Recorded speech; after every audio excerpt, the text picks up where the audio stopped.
Abraham Lincoln ने कहा था, जो किसी को आजाद नहीं कर सकता वह खुद भी आजाद नहीं हो सकता। किस तरीके से लगातार Israel back to back expose होता जा रहा है, अब दुनिया भर में उसकी किरकिरी होना तय हो चुकी है। ICJ international court of justice में जेनोसाइड का केस दर्ज हुआ है इजराइल के खिलाफ। उन तमाम देशों ने जिसने इजराइल का समर्थन दिया था, जिसमें अमेरिका, जर्मनी, ऑस्ट्रेलिया और यहां तक कि कनाडा भी शामिल था, वो भी उन तमाम देश दुनिया भर में अब एक्सपोज हो चुके हैं। स्विट्जरलैंड के जेनेवा कन्वेंशन में बनाए नियमों का भी उल्लंघन इजराइल ने किया। यहां तक कि युद्ध की क्या क्या नीतियां होती हैं, युद्ध के क्या क्या रूल्स होते हैं, वो तमाम खत्म कर कैसे इजराइल ने अपनी क्रूतियों को बढ़ चढ़कर आगे दिखाने की मंशा की है। किस तरीके से इजराइल के जो प्रधानमंत्री नेतन्याहू, उन पर हत्या का आरोप लग रहा है। सोचिए, 4000 से भी ज्यादा मासूम बच्चे मौत के घाट उतार दिए गए, मासूम फिलिस्तीनी, मासूम यहां तक कि गाजा पट्टी में रह रहे लोग भी यहां तक कि मौत का निशाना बन गए। लेकिन सोचिए, कोई गद्दी बचाने के लिए कोई इस कदर बर्बरता कर सकता है, ये सोचने वाली बात है, गंभीरता का विषय। लेकिन ICJ international court of justice ने अब तय कर लिया है कि जेनोसाइड का केस दर्ज बनता है इजराइल पे, क्योंकि इजराइल एक हत्यारा और बेकसूर लोगों की जान लेने वाला एक क्रूरता देश बन चुका है। इतिहास के पन्नों में जब नेतन्याहू का नाम लिखा जाएगा तो उसका जो नाम है वो खून की स्याही से रंगा होगा। उसका जो कैरेक्टर है, किरदार है, वो हिटलर से कम नहीं होगा, क्योंकि दुनिया भर में लोग जो हैं फिलिस्तीन के समर्थन में, फिलिस्तीन की आज़ादी की मांग कर रहे हैं। क्योंकि जब हम किसी दूसरे देश पर क्रूरता करते हैं, जब मासूम लोगों को निशाना बनाते हैं, तो वो कहीं ना कहीं जो आग हम फैलाते हैं, उस आग की चिंगारियां हमारे घर का भी सुख चैन लूट लेती है, हमारे घर की, हमारी जिंदगी का भी सुख चैनों को खाक कर देती हैं। वही हुआ नेतन्याहू के साथ। अब इजराइल के खिलाफ जेनोसाइड का केस दर्ज हुआ है। युगांडा जैसे देश ने फिलिस्तीन का समर्थन करते हुए के कोर्ट में, इंटरनेशनल कोर्ट में इजराइल के खिलाफ केस को दर्ज किया। सोचिए, युगांडा एक ऐसा देश जिसने खुद रंग भेदभाव पे न जाने कितने ज्यादा अत्याचार सहे, ऐसा देश मानवता को आगे रखकर, प्रेम को आगे रखकर, सद्भाव को आगे रखकर फिलिस्तीन का समर्थन दे रहा है। यहाँ की भारत का भी जो समर्थन है वो फिलिस्तीनियों के साथ है। लेकिन इजराइल जो है, जो अपना डंका पीटता था ताकत का, अपना डंका पीटता था तानाशाही का, और जो कहता था कि हमारे देश में मजबूत बंदूकें बनाई जाती हैं, मजबूत राफेल बनाए जाते हैं, मजबूत टैंक और बारूद का हम तमाम दुनिया भर में वो लगातार बम बारूद का जो प्रोडक्ट को सप्लाई करता था, अब वो खोखला हो चुका है, क्योंकि वो एक सप्लायर के रूप में अपनी भूमिका निभा रहा था। वो सिर्फ अमेरिका के सामान को आयात निर्यात के रूप में सिर्फ खरीदना और बेचने का काम कर रहा था। लेकिन सोचिए, जिस तरीके से फिलिस्तीन के साथ इजराइल ने किया, वो काफी गंभीरता का विषय। इसके साथ साथ अमेरिकी राष्ट्रपति जो बाइडेन भी कटघरे में खड़े होते हुए नजर आ रहे हैं। और जेनोसाइड का केस अमेरिका जैसे देश के भी खिलाफ दर्ज किया गया है, और उस पर आरोप लगाया गया है कि अमेरिका ही और उन तमाम देश जो जर्मनी, कनाडा और ऑस्ट्रेलिया जैसे देश इजराइल का समर्थन दे रहे थे, जो कि जेनोसाइड को बढ़ावा दे रहा था। अब तक की जितने भी केस इजराइल जैसे देश के खिलाफ जो दर्ज हुए हैं, उसमें हमेशा अमेरिका ने बचाव किया। अमेरिका हमेशा ऐसे देशों का साथ देता रहा है, और दोस्ती हो तो अमेरिका और इजराइल जैसी जो अपने दोस्त की रक्षा के लिए हमेशा आगे रहे, चाहे वो गलत हो, चाहे वो हत्यारा हो, चाहे वो पापी हो, चाहे वो नरभक्षी हो। सोचिए, नेतन्याहू को बचाने के लिए अमेरिका लगातार बढ़ चढ़कर हिस्सेदारी ले रहा था और आगे आकर अपनी भूमिका निभाने की कोशिश कर रहा था। लेकिन अब दुनिया भर में इजराइल के साथ साथ अमेरिका भी एक्सपोज हो चुका है, और देखिए किस तरीके से वहां पर अस्पताल जो था, अब उसकी भी सप्लाई बंद कर दी है। इसके साथ साथ इंटरनेशनल कोर्ट ने कहा है कि जो मदद के तौर पर चीजें दी जा रही हैं फिलिस्तीन को, उसको रोकने की कोशिश ना करे। इजराइल लगातार लोगों को खाना पानी, न जाने वो जो तमाम जरूरत की चीजें हैं, वो सब तक बंद कर दे रहा है। गर्भवती महिलाओं को किस तरीके से परेशान होना पड़ा, मौत का वो मंजर देखना पड़ा। लेकिन सोचिए, लेकिन सत्य परेशान हो सकता है, पराजित नहीं हो सकता। जेनोसाइड का केस दर्ज होते ही इजराइल बौखला गया है। इजराइल के प्रधानमंत्री नेतन्याहू बौखला गए हैं और उनको डर सताने लगा है कि उन्होंने क्या काम किया है। आखिर जो उन्होंने आग लगाई थी अपनी कुर्सी को बचाने के लिए, अब उसी आग की लपेटों में वो भी जलने लगे। लेकिन सोचिए, इंटरनेशनल कोर्ट ने ये इमीडिएटली, मतलब कि तुरंत स्टे करने की कोशिश की है, लेकिन सीज फायर का ऐसा कोई भी फरमान जारी नहीं है। जबकि युद्ध विराम कब होगा इस पर कुछ कहा नहीं जा सकता, क्योंकि युद्ध लगातार जारी है और भारत के लोगों को इजराइल भेजा जा रहा है रोजगार के लिए, एक ऐसे देश में जहां पे युद्ध लगातार छिड़ा हुआ है। सोशल मीडिया पे भी लोग अपनी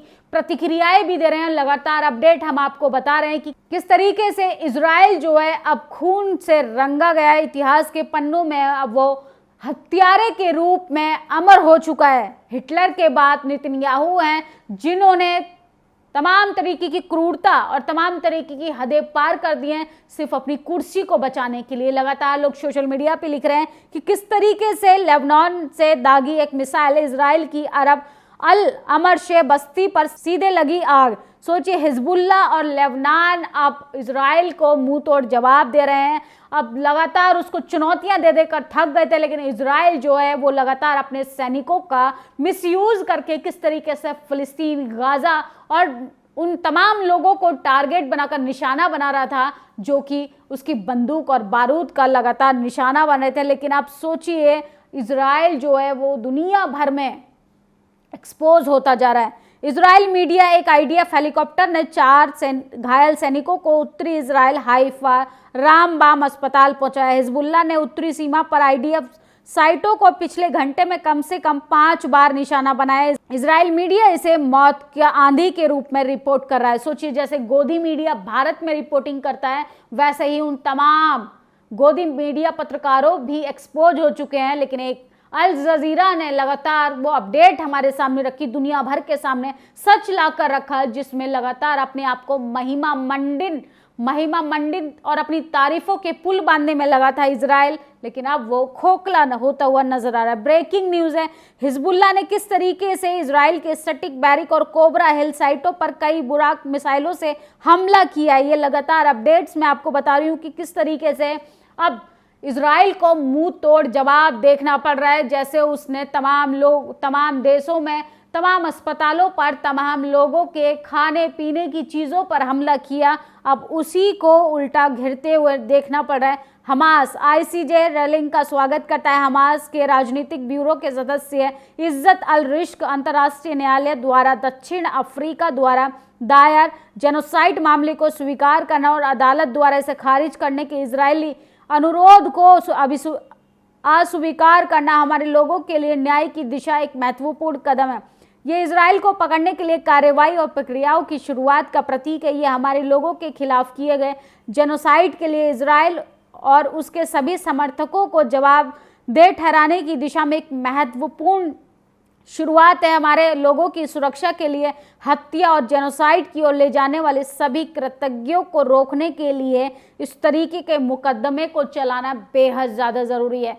इंटरनेशनल कोर्ट ऑफ जस्टिस ने इजराइल के खिलाफ जेनोसाइड का केस दर्ज कर लिया है और जबकि अब नेतन्याहू की नींद उड़ी हुई है। नेतन्याहू जो हैं अब वो खुद ही फंसते हुए नजर आ रहे हैं। कैसे दुनिया भर में अब उसकी किरकिरी हो रही है, दुनिया भर में उसकी थू-थू हो रही है। अब उसको समझ नहीं आ रहा कि अब उसको गद्दी बचाने के लिए क्या करना चाहिए।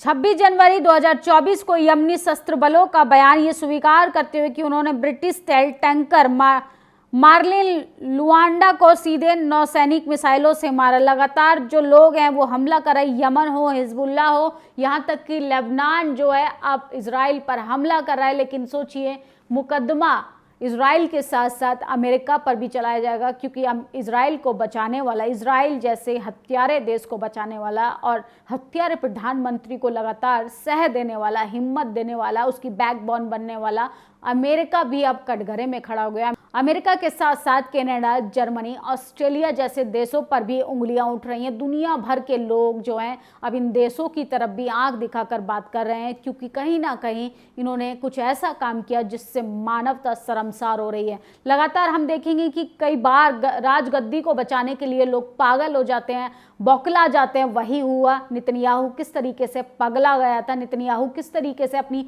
दिमागी हालत को खो चुका है। नेतन्याहू जो है अब अपनी कुर्सी को बचाने के लिए हिटलर के रास्ते पर जा रहा है। वो लगातार तमाम वो क्रूरतियां कर रहा है, वो तमाम बर्बरता कर रहा है जो उसके इतिहास को काले पन्नों में उसका नाम दर्ज कराने की कोशिश करेगा। सोचिए 70 साल की जो कहावत है भारत में बहुत प्रचलित है कि 70 साल में आखिर क्या हुआ। 70 साल में वही हुआ जिस तरीके से इजराइल को अमेरिका शह देने की कोशिश कर रहा है, लगातार उसका बेस्ट फ्रेंड बनने की कोशिश कर रहा है, लगातार उसको दोस्ती के रिश्ते में रहते हुए बचाने की कोशिश कर रहा है। लेकिन कहीं ना कहीं अब वो खुद भी एक्सपोज हो गया। अब अमेरिका जैसा ताकतवर देश जो अपने तमाम तारीफों के पुल बांधता था दुनिया भर में, अमेरिका भी लगातार घिरते हुए नजर आ रहा है। किस तरीके से वो युद्ध को बढ़ावा देता जा रहा था। सोचिए, मासूम लोगों को मौत के घाट उतार दिया गया। दुनिया भर में इजराइल एक्सपोज हो चुका है, जबकि फांसी की सजा तो नेतन्याहू को मिलेगी क्योंकि वो हत्यारा प्रधानमंत्री है। उसके ऊपर क्रूरता का आरोप है, उसके ऊपर बर्बरता का आरोप है, उसके ऊपर महिलाओं के साथ किस तरीके से बलात्कार कर रही थी इजरायली सैनिक, उसके ऊपर तमाम तरीके की वो क्रूरता। उसने जब सैनिक कम पड़ गए तो उन्होंने जानवरों को छोड़ दिया लोगों को मारने के लिए। दुनिया को युद्ध की नहीं, बुद्ध की जरूरत है। अगर आप दुनिया भर को खुशहाली, समृद्धि, प्यार बांटेंगे तो कहीं ना कहीं आपको भी वो वापस लौट कर आपके पास आएगा। लेकिन अब्राहम लिंकन ने कहा था, जब हम किसी को आज़ादी नहीं दे सकते तो हम आज़ाद कभी महसूस भी नहीं कर सकते, आज़ादी के मायने नहीं पता कर सकते, आज़ादी होती क्या ये तक हमको नहीं पता चलेगा अगर हम दूसरों को दुख तकलीफ। और इजराइल ने तो लोगों की हत्या कर दी। सोचिए, इजराइल पर जेनोसाइड का केस दर्ज हुआ है। हालांकि युद्ध पर पूर्ण विराम कब लगेगा, सीज फायर कब होगा, ऐसा कुछ कहा नहीं जा सकता। लेकिन अपडेट से तो यही पता चलता है कि इजराइल अब जो है वो घिरता हुआ नजर आ रहा है। इजराइल जो है वो एक्सपोज हो गया है। इजराइल की हकीकत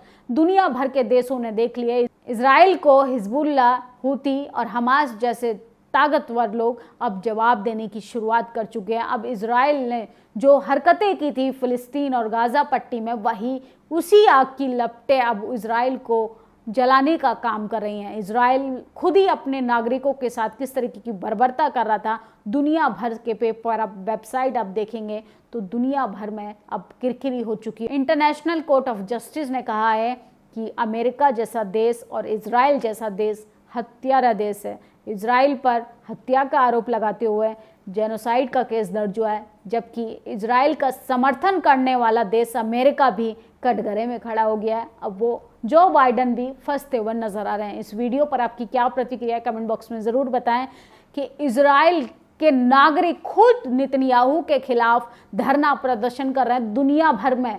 सोचिए, ऐसा कोई भी देश नहीं है सिवाय इन 4-5 देशों के, जिसमें जर्मनी, कनाडा, ऑस्ट्रेलिया और खुद अमेरिका, इन 5-6 देशों को छोड़कर दुनिया भर के लोगों का समर्थन फिलिस्तीन को मिल रहा है। और यहाँ तक कि युगांडा और अफ्रीका जैसे देशों ने जेनोसाइड का केस दर्ज कराया है इंटरनेशनल कोर्ट ऑफ जस्टिस में। अब नेतन्याहू को सोचना है कि जो उन्होंने आग लगाई थी उसका उनको पछतावा है या वो अपनी सजा भुगतने के लिए तैयार हैं। आपकी इस वीडियो पर अपनी राय कमेंट बॉक्स में जरूर बताएं। नेशनल दस्तक की आपसे गुजारिश है कि अगर इसको बचाना चाहते हैं तो नेशनल दस्तक को सब्सक्राइब करने के लिए रेड कलर के सब्सक्राइब बटन को दबाएं, फिर बेल आइकन की घंटी दबाएं। नेशनल दस्तक को बचाने के लिए बहुत जरूरी है कि हर खबर को शेयर करें, लाइक करें, कमेंट जरूर करें।